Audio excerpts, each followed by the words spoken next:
Olá, meus caros amigos, caras amigas, que o votos de muita paz sejam tudo para vocês, que Jesus nos abençoe. Mais uma vez estamos retornando para darmos sequência aos nossos episódios da série O Espiritismo à Luz da Razão, que por sinal já estão atingindo o nosso episódio número 39, que é hoje. Como eu fiz no episódio anterior, meus caros amigos, talvez vocês assistiram ou não assistiram, o nosso episódio de hoje vai ser a segunda parte da minha entrevista que eu fiz com o radialista e jornalista, o amigo Antônio José Neto Badu, aqui da minha cidade de Porto Feliz, São Paulo. Então vamos dar sequência desse novo episódio de número 39, que é a parte final da nossa entrevista falando sobre o Espiritismo, no seu podcast chamado Vamos Conversar. Beleza? Então, vamos seguir para a nossa parte final da entrevista. Se acaso você não assistiu ao episódio anterior, então assistam, para que vocês assistam desde o começo e assim, com mais de hoje, sua íntegra, a nossa gravação do Vamos Conversar falando sobre o Espiritismo. Então é muito importante que vocês assistam. Para aqueles que já assistiram, se quiserem assistir novamente, é muito bom. Fiquei muito feliz com o convite do nosso amigo Badu, que ele me entrevistou. Fiquei muito grato, porque ele nos trouxe então a oportunidade, através do seu programa, do seu projeto, falarmos um pouquinho da nossa amada doutrina espírita. Então, vamos seguir lá. E vamos passar então a segunda parte do podcast do Vamos Conversar do Badu. E então nós vamos finalizar a nossa entrevista. Beleza, meus amigos? Então não esquece de dar o seu positivo, aí dando like para a gente então evoluir na nossa caminhada, beleza? Muito obrigado. Vamos estar no próximo episódio, se Deus quiser. Abraço, tchau!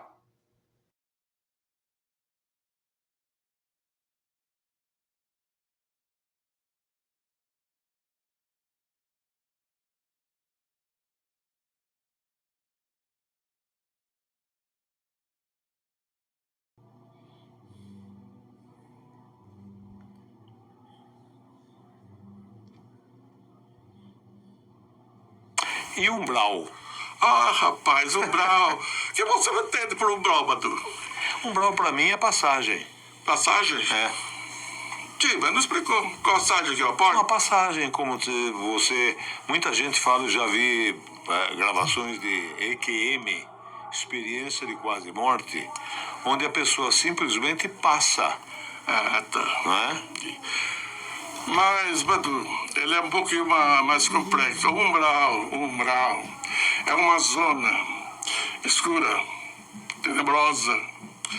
Ela fica mais ou menos entre a terra e o espaço. Ela pode ficar embaixo, próximo e baixo. É uma zona de espíritos muito ruins.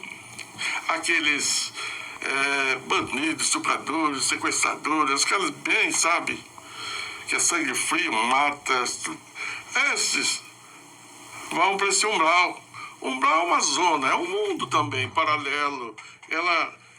O planeta Terra se intercala, sabe? Mas existem vários umbrais. Existem vários umbrais. Né? São camadas aqui, também. Aqui, pode ser aqui de volta, de Porto Feliz, de volta, sabe?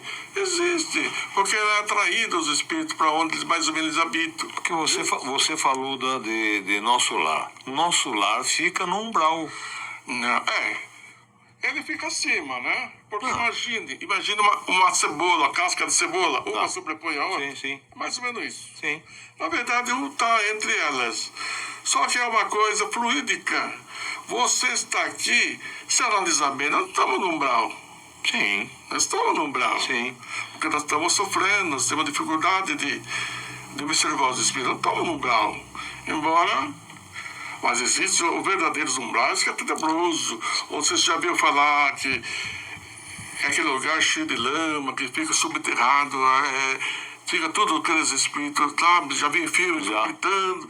Eles não sabem, fica 100 anos, 300 anos, vai embora. Mas existem também aqueles que não ficam muito tempo no umbral. Você vê, o André Luiz me parece que ele ficou 20 anos, 22 anos lá. Olha, não é fácil, hein? Eu não sei como que é, o tempo corre lá, mas ele falou que talvez ele percebeu. Por quê, Badu? Olha, você já viu o filme, Nosso Lar, leu o livro? Já. Que ele era um médico, sanitarista. Não gostei do filme porque eu acho que fala muito pouco. É. E é muito bonitinho. Sim. Pra mim não... Olha, em resumo é isso. O André Luiz, ele era um médico muito famoso, tá? Mas ele gostava de beber muito, então ele desorganizou o corpo biológico dele. Então, praticamente ele morreu devido a isso. Mas ele era um médico bom. Mas ele praticamente fez um suicídio, como diz, ele próprio se suicidou sem saber. Ele começou a jogar bebida, enfim. Bem, desencarnou, ele foi para o umbral, que está na Terra aqui, o umbral próximo, ele foi para aquela camada, a região da vibração dele. Daí ela ficou quase que 20. Mas eu acho que não só pela bebida, mas o que ele pensava também. Não só pela bebida, mas o que ele pensava, como ele agia. Sim, claro, né? claro. Porque senão... Ele não acreditava em Deus, não, viu? Não acreditava em nada. Então o que aconteceu? Ele ficou no umbral lá 22 anos, passando aquela fase necessária.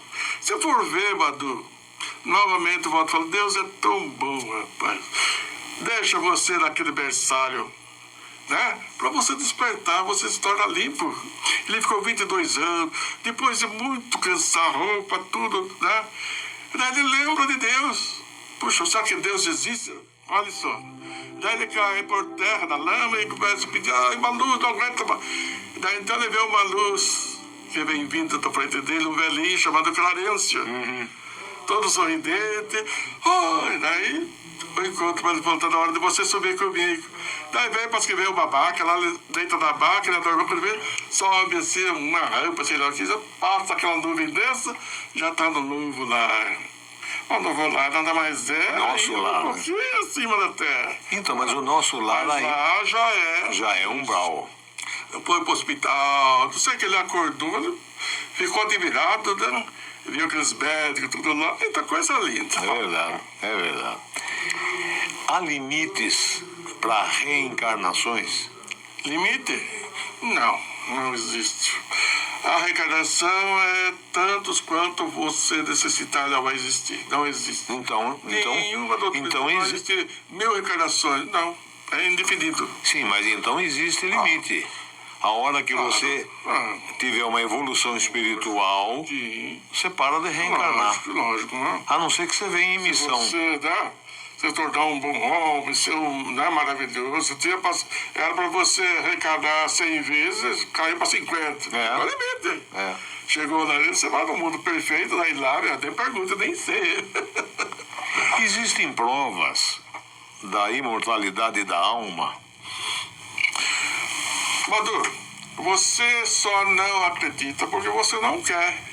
Ou porque você é muito vaidoso, ou é orgulhoso, ou você não está ainda amadurecido espiritualmente.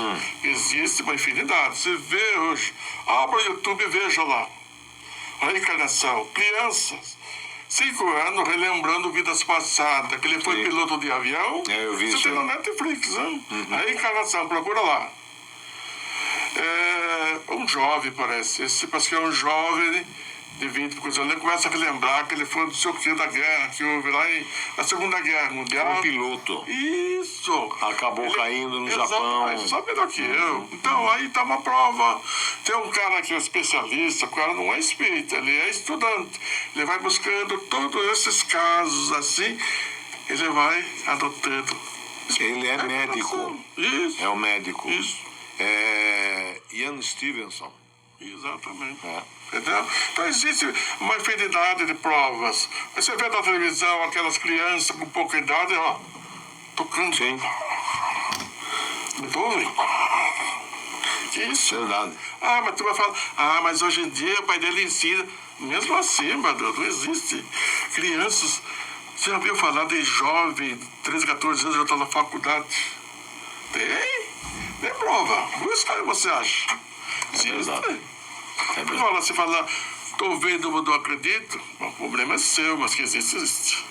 Benê, e os centros espíritas? Veja bem, Madu, logicamente, quando Allan Kardec codificou as obras básicas, Lá na França ainda é um estudo técnico entre eles, não era um centro. Daí me parece que quando veio para o Brasil, através do Dr. Bezerra de Menezes, ouviu falar? Sim. Ele então que começou a montar os primeiros centros espíritas, de assistência aos pobres, de estudo dessas manifestações espíritas, enfim, resumindo. De lá para cá veio. E o Brasil tomou essa posse do espiritismo. Praticamente a França ela esfriou, que os homens de lá ainda não estavam amadurecidos. Eles são intelectualmente muito inteligentes. Mas o Brasil é muito, sabe, amoroso, é religioso. Então aderiu ao espiritismo, né?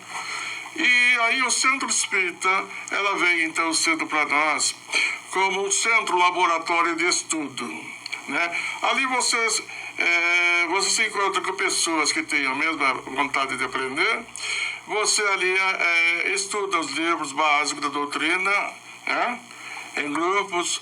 Tem a hora do passe, que é a manifestação de energias fluídicas que transmite às pessoas que necessitam. Existem as palestras espíritas dentro da comunidade do Centro Espírita.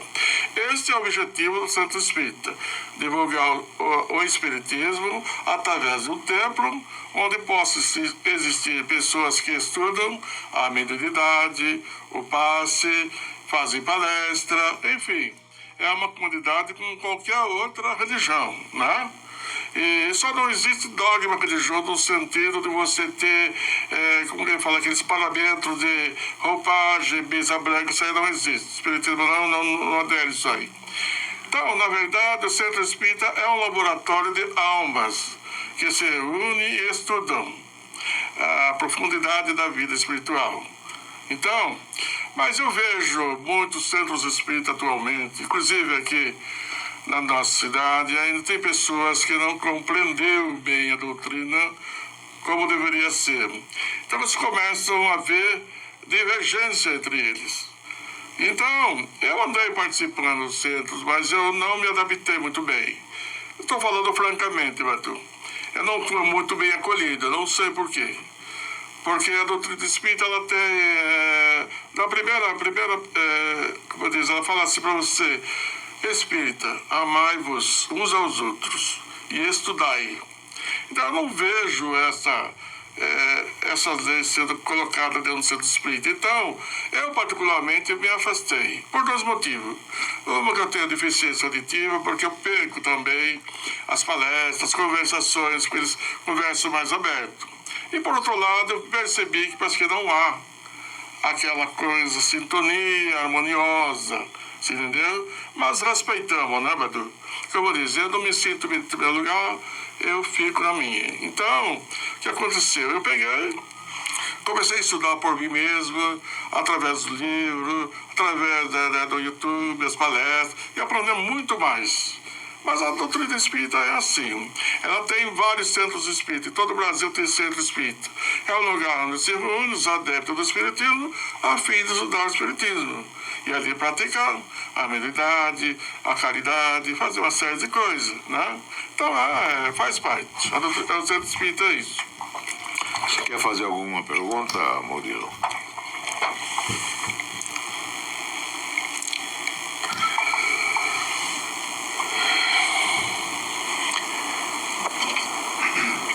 Deixa eu ver se tá bom aqui o áudio.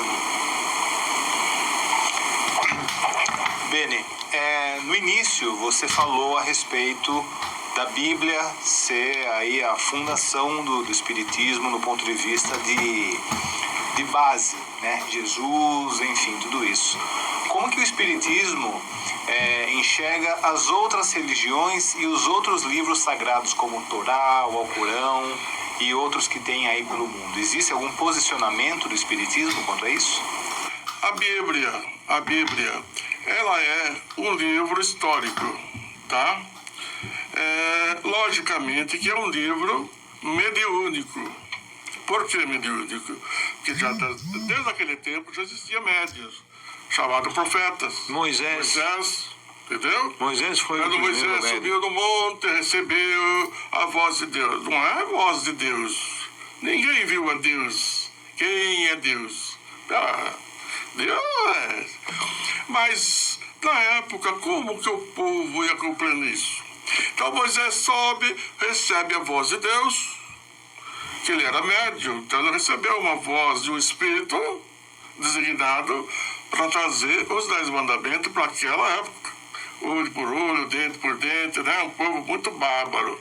Então o livro, a doutrina espírita enxerga como um livro histórico, não sagrado, não como palavra de Deus final. É um livro que vem narrando a história do povo hebreu daquela época. Então, vem surgindo lá, né? Desde Adão e Eva, você pode ver, é uma fábula, né? São histórias que não dá para você tomar no pé da letra, né? Adão e Eva, Deus surge lá de repente, né? Que pairava sobre as águas, tudo era uniforme, de repente ele achou que deveria criar alguma coisa. Daí ele fez a luz, fez os mares, fez os peixes, blá, blá, blá, blá. Daí ele olhou, gostou, achou bonitinho, achou legal, né? Falou, bom, tá faltando alguma coisa. Daí ele pensou criar um homem. Pá, pegou a massa do barro, né? Fez o homem. Oh, achou bonito e belo. Mas ele percebeu que o homem estava sozinho. Poxa, que Deus é duvidoso, né? Não tinha muita certeza do que faz, né? Mas tudo bem. Então ele precisou arrumar uma companheira, né? Podia ter feito mais um homem, não podia, Badru? Não podia. Hoje ele está tendo tantos homens. Mas tudo bem, ele achou que melhor fazer uma mulher arrancou da costela, porque não arrancou do barro, né? Arrancou da costela do Adão, só que sofreu, deu certo, uma anestesia, arrancou e fez a mulher. Enfim, são as histórias que vem acontecendo na gente. Então, é um livro sagrado, que o povo sensível, médio, sensibilidade, eles captavam essas coisas. Tentei escrever dessa forma. Não tinha como escrever mundos espirituais. De que maneira, não tinha como. Então, teve que criar as encenações, as historinhas, fábulas, sabe? Simbologia. Isso, entendeu? Então, veio vindo essas histórias, né, narrando. Então Moisés foi o primeiro a trazer a luz do mundo, para dar uma diretriz aos seres humanos, que eram bárbaros da época, matavam, brigavam por qualquer coisa, não. Nós éramos daquela época. Após isso veio quem? Desce Jesus, o próprio ser espiritual superior, que achou melhor ele vir, em carne e osso. Então ele teve que também retroceder a parte espiritual dele, diz que levou séculos para levar de mundo em mundo, abaixando. 4.000 anos. Olha lá, tá sabendo mais que eu, Badu, parabéns. Ele veio justamente dessa época, ele que deve ser entrevistado. Veio, trouxe para cá e reencarnou dali, nasceu no ventre de Maria. Aí lá diz, né, que o Espírito Santo veio e colocou a semente, porque Maria lá veio. É aquela polêmica, né, Manu? Pelo amor de Deus. Então essas coisas não entram na minha cabeça, de jeito nenhum. Se ele veio para ser humano, ele tinha que chegar do mesmo jeito que nós chegamos. Exatamente. Então, se você for lógico, né, Murilo? Você que fez a pergunta, Deus é muito grande, meu irmão. Deus não é assim, não, de fazer essas coisinhas assim, de, sabe? Ah, achei que estava bom, vou fazer isso. Não, isso é coisa humana. A gente desenha Deus, fisionomia, barbudinha, assim, cabelão, coisa humana. Então é muito grande isso aí. Bom, para a gente não se alongar, então, logicamente, a doutrina espírita, claro, respeita a Bíblia, como muitas religiões respeitam a Bíblia. Mas você não deve ficar com a Bíblia. Porque quando Jesus veio na Terra, ele falou, olha, eu não vim destruir a lei mosaica, mas vim dar complemento, melhoramento, ou seja, clarear melhor. Quando Moisés falava olho por olho, eu vos digo, amai vossos inimigos. Quando alguém bater numa face, também dai a outra. Quando alguém pedir para você caminhar 7 passos, caminha 700. E quando alguém pedir perdão, perdoa 70 vezes 7. Percebe? Então Jesus ainda, falando em parábola, essas coisas da Bíblia, né? Ele fala assim, eu tenho muita coisa para falar para vocês, mas vocês não podem suportar. Imagina se começar a falar sobre a reencarnação, matava ele muito antes. Já o que ele pregou, que ia contra os fariseus da época. Ele não fez nada, já foi morto, né? Tem que amar as mulheres, né? A mulher ficava lá embaixo, né? Então tem que amar o próximo, tem que pedir perdão. Mandou matar. Se ele falar da encarnação, do umbral, rapaz, não.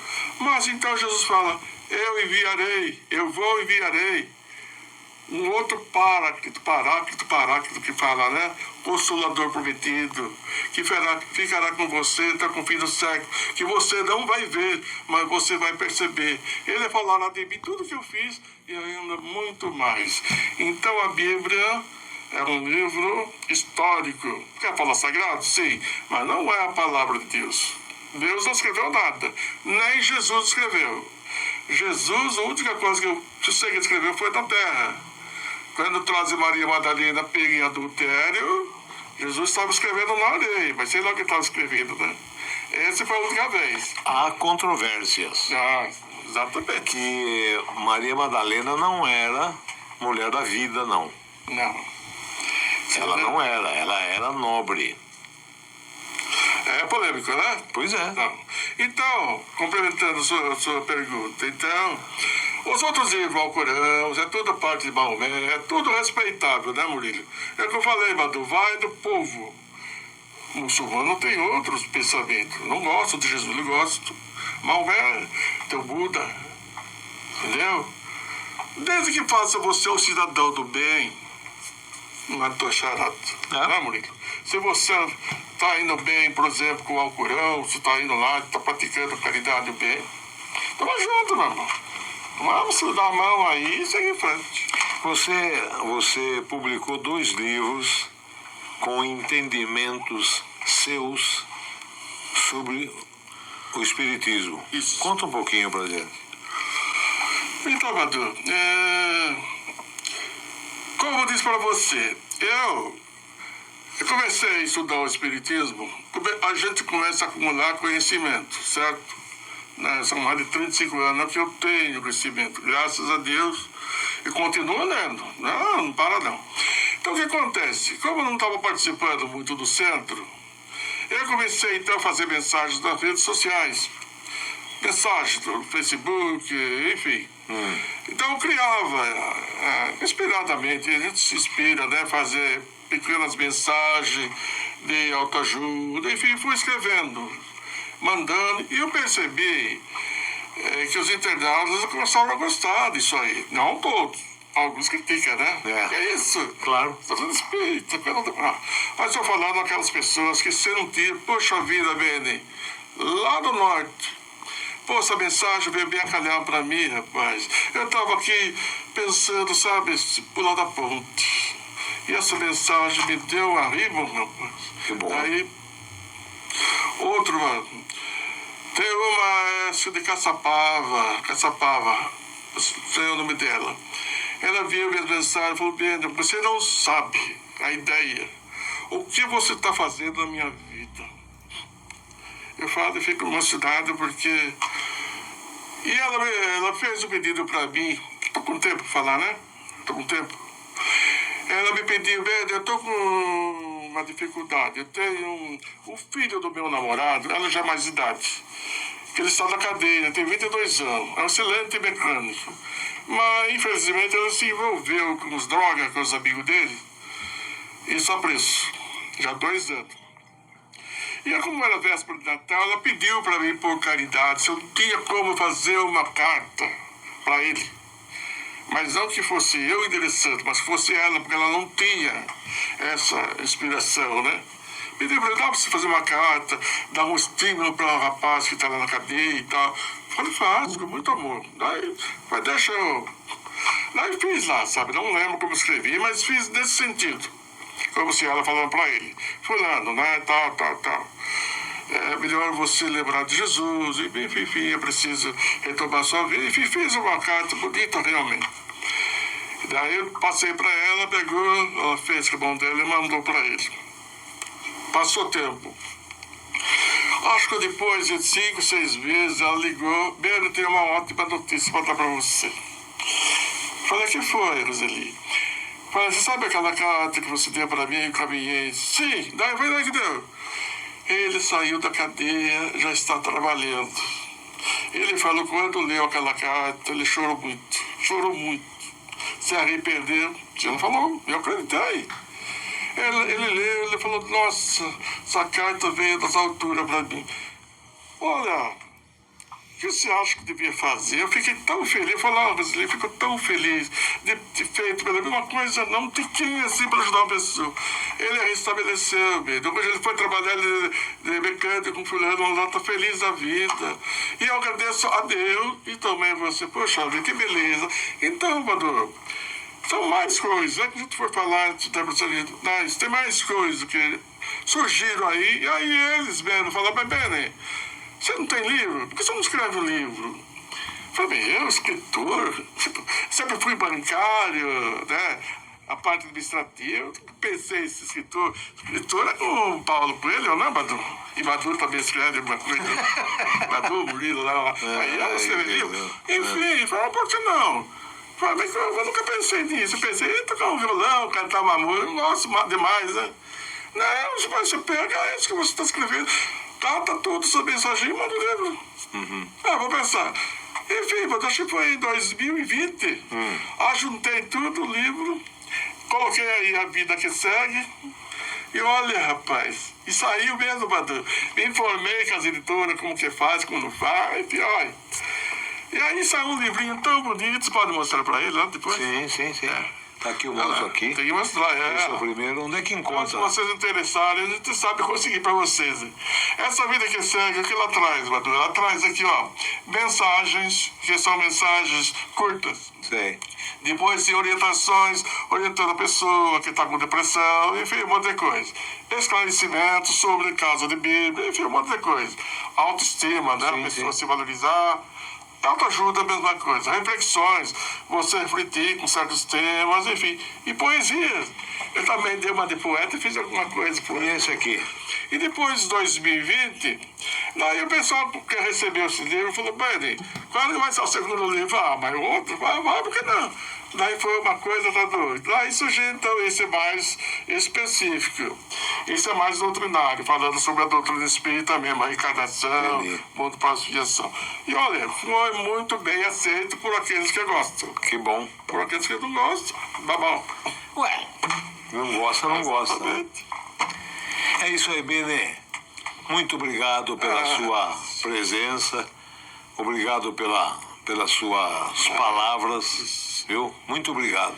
Eu posso dar um encerramentinho final? Claro. Ó, eu gostaria de dizer para vocês o seguinte. Você pode olhar para cá. Que vocês busquem o autoconhecimento, isso vai te dar uma vida mais ampla, uma vida mais feliz. O Espiritismo é uma filosofia ideal para aquelas pessoas. Hoje eu tive muitas depressões, pessoas com depressões, pessoas com o coração vazio. Então a doutrina espírita realmente é fabulosa. Não precisa de um centro espírita, basta você ler os livros básicos, o livro dos espíritos, o livro dos médicos, está todo lá. Você estuda e você vai se sentir muito feliz, porque hoje nós estamos vivendo um mundo de transformação, né, da era nova. Então é preciso que a gente desperte para essa realidade espiritual. Sabe por quê, Badu? Porque quando a gente acordar para lá, a gente não desesperar. Eu já sabia. Então, agradeço você, muito obrigado. Deus abençoe a todos vocês. Amém. Obrigado. É você, o nosso muito obrigado por assistir até agora. E gostaríamos que você curtisse, comentasse e compartilhasse, tá bom? Muito obrigado. Até a próxima.